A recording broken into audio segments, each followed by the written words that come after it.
911 transcripts. The Peekaboo Killer. Initial 911 call came in at 10:57 p.m. on December 11, 2020. Dispatcher 911. What is the nature of your emergency? Caller. I don't know. I don't know if it's an emergency, but could you please send someone? Dispatcher. Do you need police or is this a medical emergency? Caller. Could you send an officer out? I don't know. It might just be some kids messing around or something, but... Caller goes quiet for a few seconds. Dispatcher. Hello? Caller. I'd feel better if someone came out to check. Dispatcher. What is your address? Caller. 1056, redacted. Dispatcher. And what is your name? Caller. It's Aaron Feller. Dispatcher. Okay, Aaron. I have officers on the way. What's going on? Aaron Feller. Well, I was calling my dog in from the backyard and she was growling at something out there. I couldn't see what though. I finally got her to come inside, and the second I closed the door and locked it, something smacked into the glass window. Not hard enough to break it, but it was hard enough to rattle the door. Dispatcher. What time was this? Aaron Feller. About 5 minutes ago. Dispatcher. Were you able to see anyone? Aaron Feller. No. There's blinds on my back door, and they were down, but I heard the doorknob jiggling a few times before I called you. Caller tries to quiet her dog, who can be heard growling. Aaron Feller. I yelled that I was calling the police, and the noises stopped, but like I said, it could be some kids, but I don't know. Dispatcher. Okay. And have you heard any other noises since then? Aaron Feller. No. Just the door. But my dog's still growling. Dispatcher. Okay. I have an officer en route to you, Aaron. Are the doors and windows locked? Aaron Feller. Yes, they're locked. Dispatcher. All right. An officer should be out to you shortly. Stay inside and keep the doors locked until the officer arrives, okay? Aaron Feller. Okay. Thank you, dispatcher. You're welcome. Call ended. Officer Collier was dispatched to the location. He saw no signs of any persons around the property. He did note that the dog was still anxious and growling at the back door. He advised Ms. Feller to keep her doors locked and call if she should see or hear anything else. 911 call came in at 1:27 a.m., December 12, 2020. Dispatcher 911. What is your emergency? Aaron Feller. It's me again. Can you send an officer back out, please? Caller is in obvious distress and breathing rapidly. Dispatcher. Is this for 1056 redacted? Aaron Feller. Yes. Someone was just looking in through my front window. Can you just send someone? Dispatcher. I have an officer en route to you. You said you saw someone looking through your windows? Aaron Feller. Yes. I was in bed, but Ginger, my dog, ran to the front door growling. I pulled up the blinds a bit, but didn't see anything at first. Then I saw a face pop up, but just the top of their head and eyes, like they were playing peekaboo or something. I screamed and Ginger started barking and going nuts, and the person popped down out of view again. Breathing is erratic, dispatcher. How long ago was this? Aaron Feller. A few minutes ago. They popped up again, just before I called you, but they went back down under the window. I'm in my bedroom now. Dispatcher. Did you recognize the person, ma'am? Aaron Feller. No, I only saw their eyes and the top of their head, but they looked, I don't know, like a mime or something. Dispatcher. A mime? Aaron Feller. Yes, white makeup on their face and head. Unintelligible, really disturbing. Dispatcher. Okay, I want you to stay on the phone with me until the officer arrives. Just stay in your room until you hear them. Aaron Feller. Okay, dispatcher. Does your bedroom door have a lock? Aaron Feller. Yes, it's locked. Dispatch stayed on the line with Miss Feller until officers arrived. Officers arrived and announced themselves 11 minutes later, and the call was terminated. Officers Copeland and Lori arrived on scene to find Aaron Feller in great distress. Miss Feller claimed to have seen a mime at her door. Officers noted that Miss Feller did not seem to be under the influence of drugs or alcohol. Miss Feller seemed anxious but lucid.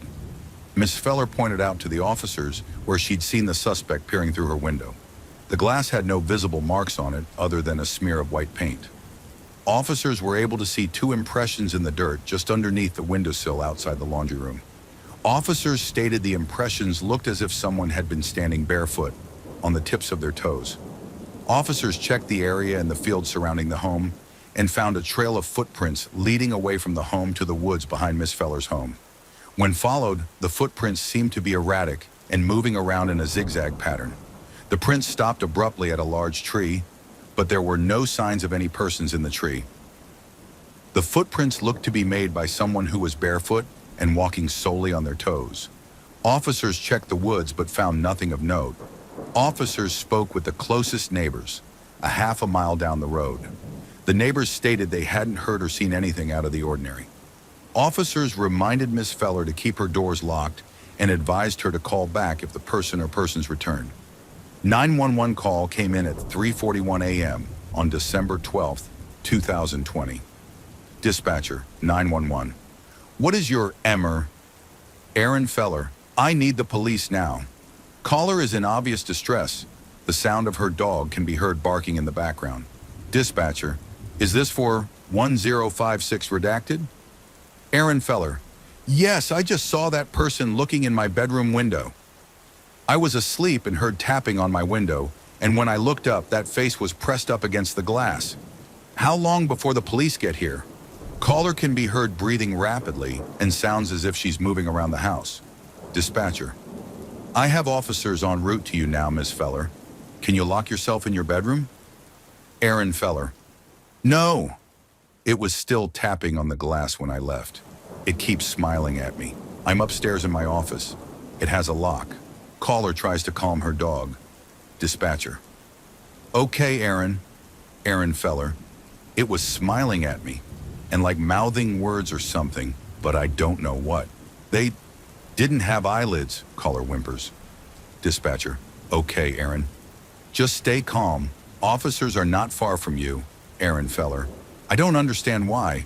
Caller goes quiet and the sound of her dog growling can be heard. Dispatcher, are you there? Aaron Feller, whispering, I heard something. I think they are in the house.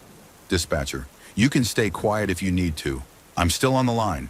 Aaron Feller, it sounds like unintelligible. Wait, a muffled metallic sound can be heard followed by a scream and barking. Aaron Feller, oh my God! Caller screams and sounds to be running. A door slams. Aaron Feller, Ginger, come here, sobbing. Dispatcher, Aaron, are you all right? Can you tell me what's happening? A full minute passes with no response to dispatcher's questions. Caller can be heard trying to calm her dog. Dispatcher, Aaron? Aaron Feller, I'm in... Hello? Dispatcher, I'm here. Aaron Feller, I'm in the downstairs bathroom. Where are the police? Caller is out of breath. Dispatcher, they're 4 minutes out, Aaron. They're doing their best to get to you as fast as they can. Just try and remain calm. You're doing great. Aaron Feller, it got inside the fucking vent. God. Dispatcher, Aaron, did you say the person was inside your vents? Can you clarify what you mean? Aaron Feller, caller is speaking quietly. Like the fucking vent the heat comes out of. I heard something moving in there, and I bent down to flip open the vent and saw that white face staring out. Caller sounds to be hyperventilating. Dispatcher, how big are your air vents, Aaron? Aaron Feller, the standard size. I don't know, 6 inches or so. Not big enough for a fucking person to crawl through. But they did. Dispatcher, okay, take deep breaths. Officers are less than 2 minutes out. Aaron Feller, oh my God, why is it taking so long? Dispatcher, just keep the door locked and... Aaron Feller, I think... Caller goes quiet. Aaron Feller, whispering, I hear it moving around in the vents. Unintelligible tapping on it. Dispatcher, it's okay to remain quiet. I'm here. Do you have anything you can use as a weapon? Aaron Feller, whispering, have the towel bar. Crying, Aaron Feller. Screams. Oh my God, it's poking its fingers through. A door slams, followed by screams and high-pitched laughter. Caller sounds to be running.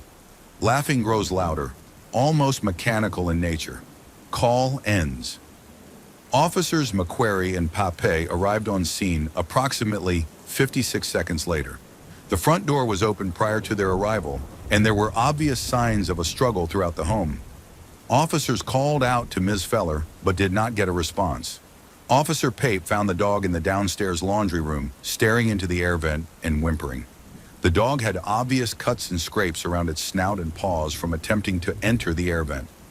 Traces of white makeup were found on most of the windows in the home, on the inside of the glass. After a thorough investigation, officers collected blood and hair samples inside 4 of the vents throughout the home, along with fingernails that were embedded in one of the grates. More traces of white paint were found inside all of the vents in the home. Hair samples matched the hair length and color of Miss Feller's.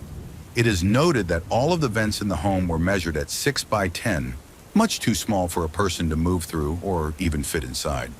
To date, Miss Feller is still missing, and there is a reward for any information leading to her whereabouts. Story 2. Life's tough when your best friend is a serial killer. Life's tough when your best friend is a serial killer. Tom and I started hanging out when we were in kindergarten. By all rights, we shouldn't have become friends. He came from a rough family, with an alcoholic mother and an absent father. I came from a strict but loving and overprotective family. Still, once we started playing together, we just couldn't stop. Nobody cared much at first, not even my own family. But as we got older and hit upper elementary, we became inseparable. That's when my parents began to worry. I don't think they worried about Tom so much. Despite the faults in his upbringing, he was always a good kid, very nice to me, and we played well together. They did, however, worry about his parents. To that end, we only ever hung out at school. Eventually, we made it to high school, and by that time, everyone had accepted that we were best friends for life. My parents struggled with that, but eventually they relaxed. Sometimes they'd even let Tom and me hang out around town, although they kept a close eye on us. What do I like about Tom? Everything. I like the way he twitches his nose before he sneezes, and the way he bounces on the balls of his feet when he's excited to tell me something. I like his brown, curly hair and the freckles dusting his cheeks. I like that he's the first person I see at school every day, and the last person I say goodbye to each night. Those feelings didn't change when the murders started happening. David was the first person to die. He was a grade older than Tom and me, and he bullied Tom mercilessly. Tom was an easy target. He didn't have a lot of money. He was awkward, and I was really his only friend. He attracted bullies like flies to honey. One day after school, David cornered Tom in the parking lot and punched him in the face. No warning, no reason, just punched him as hard as he could. He probably would have kept going, but I caught him in the act and raised hell about it, shouting for help and screaming at him. David took off, and I dragged Tom to the nurse's office just as his eye started to swell. He was extremely calm while the nurse treated him, but his silence was telling. He didn't stick around to hang out with me afterwards. He went straight home without saying a word. The next day, David was found dead at the local park. It wasn't a clean job by any means. He'd been stabbed multiple times in the stomach and had eventually bled to death. Everyone was in shock. Our town isn't exactly huge and murders aren't commonplace. School was canceled and the cops began an investigation. Unfortunately for David and his family, they had no idea what they were doing. You'd like to think that all cops are trained to handle a crime scene properly, but cops in a small town never really expect to have to do something like that. They barely gathered any evidence, and what they did manage to gather, they contaminated. There were rumors. Everyone at school knew that David had attacked Tom after school the day before. For a few days, people looked at Tom funny in the hallways, but David was a well-known bully, and Tom was far from the only kid that he harassed. It could have been anyone at school. Hell, it could have been anyone in town. David's bullshit wasn't confined to our school alone. As for Tom and me, well, we never talked about what happened to David. We just kept living our lives as normal, both of us silently glad that that fucker was dead. The case dragged on, but it became clear that the cops were never going to find who did it. Eventually, people got tired of talking about it, and we all moved on. The next murder occurred several months later. This time it was a girl from our school named Stephanie. She was strange. She was pretty and smart and sort of popular, but that was never enough for her. She always wanted more. If you ask me, I think she was really insecure. And she hated me. She had hated me ever since we were in 7th grade, and I got the part in the school play that she'd wanted. She was really the only person who tried bullying me in school. For the most part, I didn't let it bother me. I ignored her petty crap and went on with my life. Tom never understood that. "Why don't you stand up to her?" he asked me once. "What's the point?" I shrugged. "She doesn't bother me that much anyway. Besides, ignoring her makes her even more angry." Stephanie was found in a dumpster behind one of the town bars. She, too, had been stabbed. But the wounds were more precise this time. She'd taken a knife to the jugular and had bled out in minutes. Once again, the police investigated. Once again, they came up with nothing. Once again, people started looking at Tom funny. It was common knowledge that Stephanie was obsessed with me, that she'd been bothering me all these years. And a few months after Tom's bully ended up dead, she met the same fate. Theories started forming. People thought of Tom as my knight in shining, blood-soaked armor. Just like before, Tom and I didn't talk about Stephanie's murder. I think Tom wanted to. A few times over lunch, he glanced up at me, opened his mouth, and then averted his eyes and changed the subject, as though he couldn't quite bring himself to say it. I didn't mind. As far as I was concerned, there was nothing to be said. We both understood each other without words anyway. No matter what happened, nothing would change between us. The third and most recent murder happened only a month after Stephanie's. This time, it was a person with no obvious connection to Tom or to me. The town drunk, Lester, was found dead, stabbed to death. He was a nuisance to everybody, especially the girls in town, who he liked to catcall and occasionally stalk, and the town is better for his absence.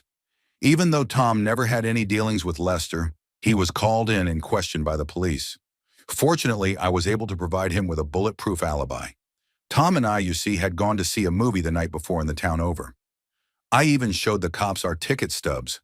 Never mind that Tom and I had never been to a movie together, per my parents' paranoia. Never mind that the ticket stubs were actually from my younger sister and me. The cops didn't have to know that. They accepted my word without question. After all, I was a good, trustworthy kid, and agreed that they would keep my involvement a secret.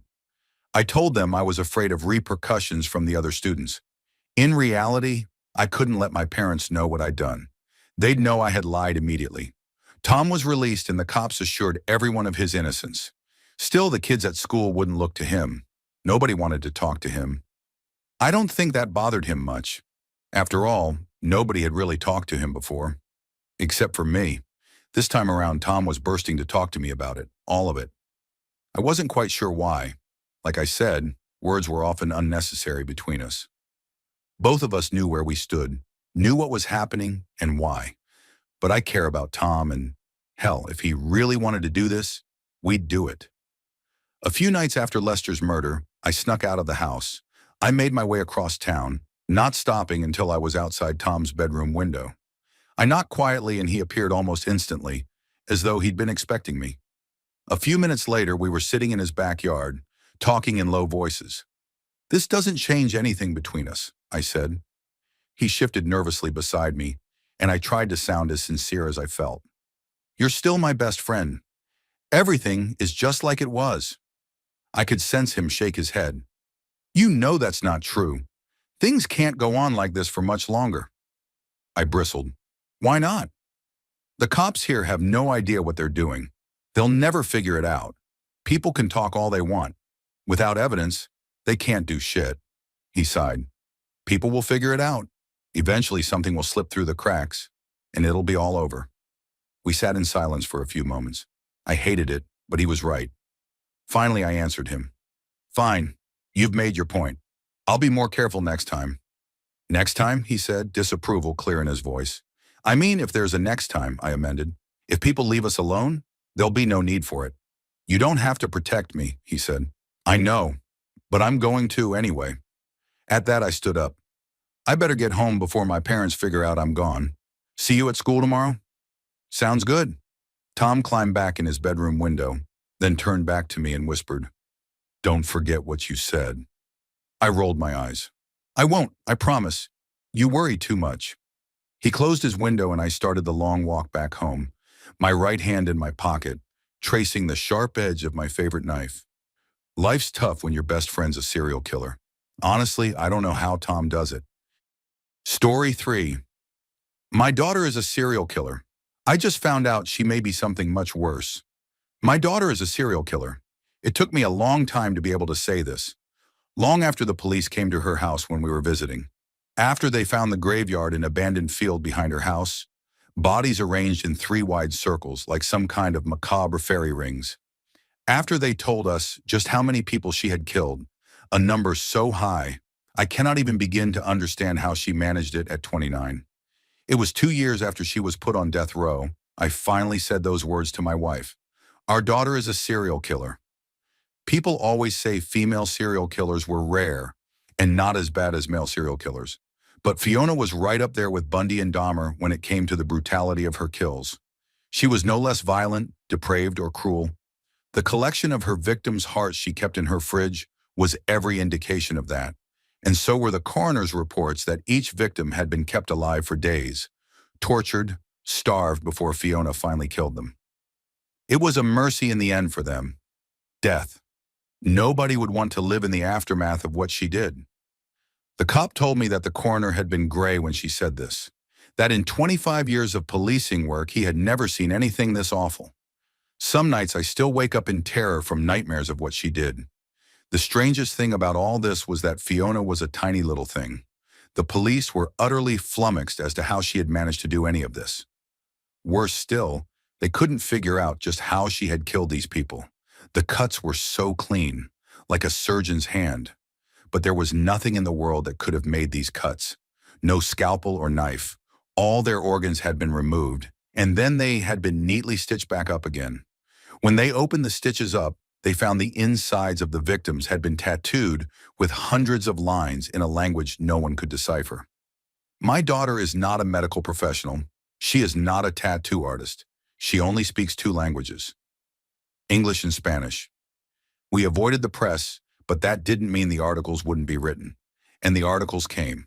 Articles where they questioned what kind of childhood she had, what kind of parents we were. They dug through everything about our family and were probably disappointed to find that we were your run-of-the-mill, all-American family. So they made things up through speculation. Perhaps we were too boring. Perhaps the normalcy was the problem. Or perhaps we were just very good at covering our tracks. Either way, the fallout was that my wife and I lost our jobs. We were accosted on the streets. Our tires were flattened multiple times, and 3 times I've had to remove graffiti from the sides of our house, calling us unspeakable things. My son couldn't handle it. He and his wife had to change their names and leave the state. We couldn't do that, though. Who would visit Fiona in prison if we left?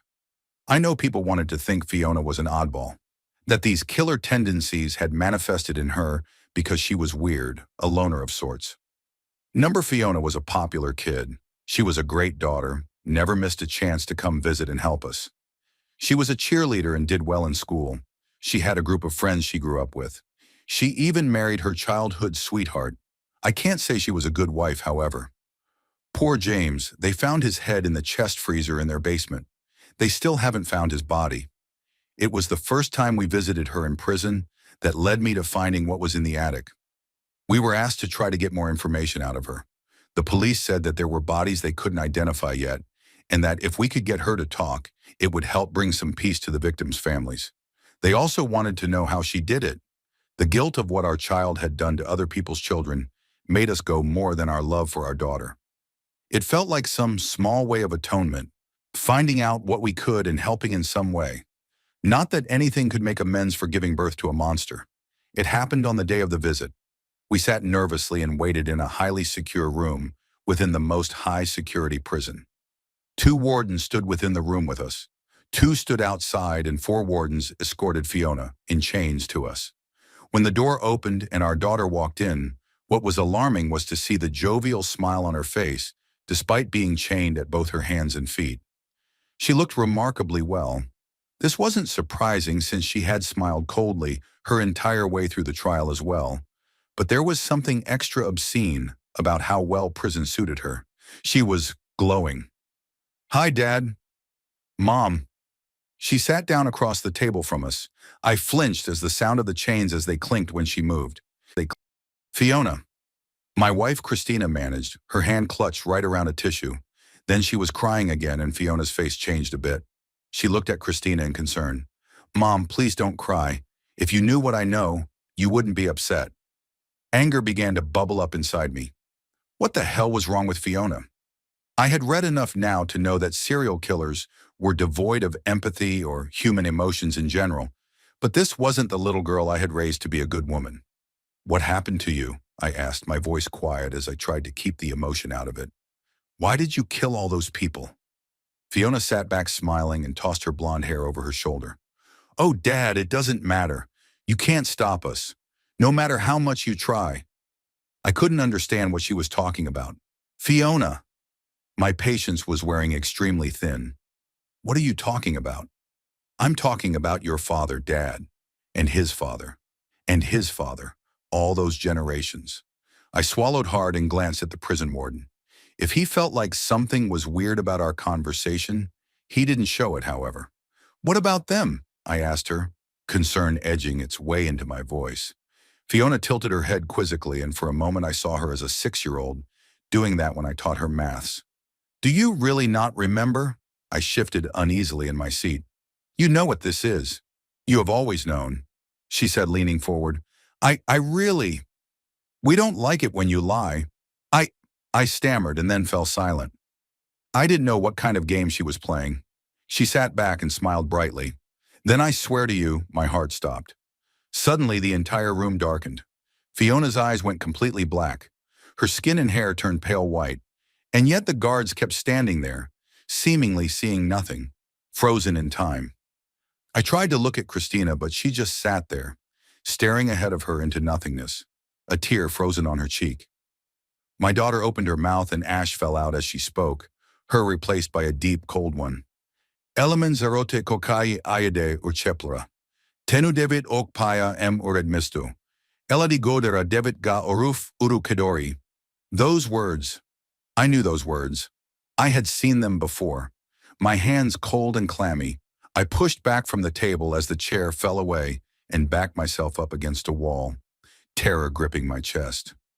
Instantly, the scene was back to normal. My daughter's face was normal. My wife's shoulders shuddered as she sobbed, still unable to speak a word, and Fiona sat there with a smile that didn't quite reach her eyes. Shaking, I told the guard, "We are done here." My wife turned to look at me, and I stared into her teary eyes. "We need to go. Now." The last thing we heard as we left the room was Fiona's laughter, once vibrant, now cold and cruel. When we got home, I waited until dinner was over and we went up to bed. I waited until Christina had taken her sleeping pill and her breathing was even enough to know she was asleep. Then I quietly got up and made my way to the attic. I knew exactly what I was looking for. After I hauled myself up from the square-shaped opening in our ceiling into the dark, quiet room I hadn't visited since we had moved into this house, I shone my torch around. Mostly the room was full of the children's old toys and clothes, things we had been planning to give away and never got around to. Old furniture that belonged to our parents. But there, hiding in the corner of the room, was the cardboard box I was looking for. The reason I had not been in this attic for years. My mouth a bit dry and my hands trembling, I walked over to it and dragged it over to myself. Then I took a deep breath and opened it. Lying inside was a series of old leather-bound journals I had hoped I would never ever have to look at again. It was the names and detailed torture and murders of every person my family had killed. The bloody and brutal legacy of the witch-finder generals that we used to be. Except, there were no witches. You already know this if you know anything about the witch trials. What witch-finder generals were hunting was much, much more ancient. They were hunting the old gods. You see, this world belonged to the ancient ones long before it became our home. It belonged to beings that were so powerful, they terrified us. But slowly as the world changed and less people believed in folktales, so did they stop believing in the tales of the old gods. And what are gods without prayer and fear to keep them powerful and immortal? So they began to live amongst us to adapt to their mortality, less powerful, less able to protect themselves, and we used that adaptation against them. We hunted them in the name our own God. We told ourselves that this is what needed to be done to keep our species safe, that we were servants of God doing his bidding. My family carried this tradition on for years, finding what was left of the ancient ones and decimating them, all the way till my father was born and refused to train in the ways of his father. My father killed his father when he was only a teenager. He was trying to protect a girl who would later become his wife, my mother. He kept the journals. He kept them to tell me of the history he was ashamed of, to tell me that I must never go down this route. I had read them years ago and shuddered at the amount of lives my family had stolen, and I never had. I had lived a good life and raised a good family, or so I had thought. I turned the yellowed old sheets, reading name after name in faded ink. Finally, I found the thing I was looking for. It was there in the third journal, the last words of an ancient goddess that was burned alive. Elemen zarotikoi kai ayade urshepra. Tenu debit okbaya emor ed misto. Eladi godra debit gaorof uru kadori. As I spoke the words aloud, recognizing now that they were not in a language no one understand, but a language no human was supposed to understand, I saw them change slowly into English. For every one of us you kill, we will take 1,000 of you in return. Our vengeance will speak through your own blood. But the thing that made my blood run cold were the words Fiona had not said, the words that were below the ones I had just read. Sitting there written in faded old ink were the words, "Fear not your death, but what awaits every one of you after." The counting killer just escaped from prison. You might be his next victim. The counting killer is on the loose, the TV blared. I dropped my fork. Tomato sauce splattered on my shirt, then on the floor. He's very dangerous. Killed 12 people to date. Lock all windows doors. We have a search team underway. I leapt to the windows. Plip, plip, plip. Rain pattered outside, running down the glass in thick lines. Click. I ran to the door, my footsteps shaking the little house. Clink. The chain slid against the metal. I turned back to the TV, my heart pounding. The police chief stepped down from the podium. A flurry of movement, microphones, cameras, pushing toward the stage like the tide coming in. "Do you think he's going to kill someone tonight?" a man asked. "What kind of question is that?" He groaned and death glared the reporter. "Look, he's looking for a hideout. Might try to break into one of the houses near the penitentiary." Gasps, murmurs. "But don't worry, we'll catch him before that happens." A woman thrust a microphone into his face. "I heard he likes to stalk the victim through the house before killing them. Is that true?" "I cannot confirm or deny that," Chief said, the wrinkle in his brow deepening. "He's covering up," I thought, turning the volume up. Of course he can confirm that. Teresa Rivers, victim number 3, was stalked inside her house for hours. The forensic team even proved it. And he writes what number kill each victim is, in their own blood, on their forehead. "Isn't that correct?" a man yelled. "Yes, that is correct," he said, his face starting to shine with sweat. "And he—" I flicked off the TV, my heart fluttering wildly in my chest. Crack. Lightning flashed outside, throwing the backyard into relief. The swaying trees and wooden fence were white against the black sky. Shadows danced across the trees, the grass, the patio. And if one had too much imagination, they appeared to take form. I tugged at the blinds, pulling them over the glass door, but some of them were missing. Vroom. Thunder rumbled. The windows rattled. Anxiety bubbled up inside of me, ready to burst, as I listened for sound over the fading thunder. Silence, save for the pit-pack-pit of the swelling rain. And then the lights went out. Just my luck, I thought. The power's out. Never should have chosen a house so far from the main road. I stumbled toward the kitchen, banging into just about every piece of furniture along the way. I pulled at the drawers madly. There's got to be matches in here, I thought, as forks and knives clacked against each other. I stopped. What was that? The thud of footsteps, barely over the rain. Or was it just my imagination? Hands shaking, I grabbed the knife on the counter. Number A's shadow. It disappeared behind the blinds, then reappeared in the gaps. Still frames of motion, like the pages of a flip book. I froze. Grrrm. The groan of metal resisting metal. the sound a locked door makes as someone tries to pry it open. Heart pounding, I ducked into the pantry.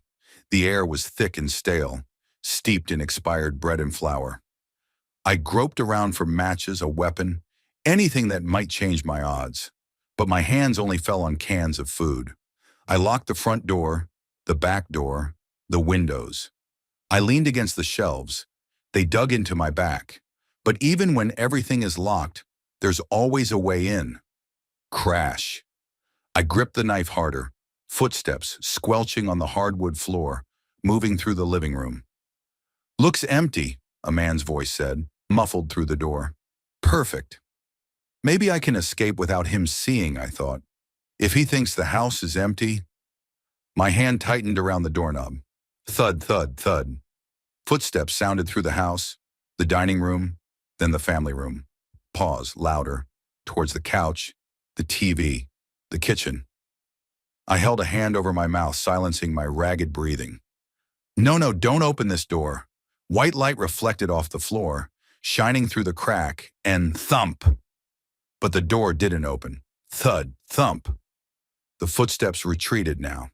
Yes. Taking a deep breath, I turned the doorknob. I sprinted out of the pantry, through the dining room, the family room. I was almost free. I could feel the doorknob in my hand, the rain on my back. I yelped. Cold, wet fingers clawed into my shoulder. "Don't move," he yelled, but I thrashed and wriggled, still gripping the knife. It slashed wildly at the man's arm. He crumpled to the floor, yelling in pain. Between me and the door, the man reached for his hip, a gun gleaming in the dim light. I leapt up the stairs. Shouts rang out behind me. My legs burned, grew stiff, but I kept going. Crack. A hole smoldered in the wall, a foot from my head. I ran and ran until I was in the master bedroom. "Ow!" I hissed. My toe collided with something long and soft, lying across the floor. Limping, I ran to the window but nearly slipped. As the floor was wet beneath me, I ran into the closet. I swallowed the urge to cough. The fake, flowery smell from blouses and perfume was overpowering. "Don't make a sound. Make a sound and you're dead. Do what I say and I won't have to hurt you," the voice called, hovering on the landing. "Stomp. Just come back down here and it'll all be over with." Thump. I gripped the knife harder. My shuddering breath seemed deafening in the tiny closet. Thump. "More are coming." "Stomp. You'll never win against all of us." I peered through the crack. The man's shadow fell across the doorway, thin and stretched, almost subhuman.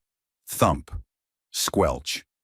The silhouette paused, mumbled something into his shoulder, and continued towards the closet. The blood froze in my veins. Shaking, I stood up. I rose the knife above my head. The doorknob turned. Creak. I rushed at him. In one smooth, powerful motion, the knife stabbed into his chest. Thud. I collapsed, several feet away from the body. I did it, I thought. I'm alive. I threw my head back and began to laugh. I thought for sure I was dead meat. I laughed and laughed until my sides were sore. Then I stuck my finger in the blood and traced it across the man's forehead. 15. Rumbling footsteps shook the house below. Shouts, murmurs, stomps. White rays of flashlight swept across the house. Damn it, he called for backup. I pushed the window open. With a deep breath, I slipped out of my victim's house and climbed down their flower trellis. I landed in the soft, wet ground below. Then I took off running into the forest.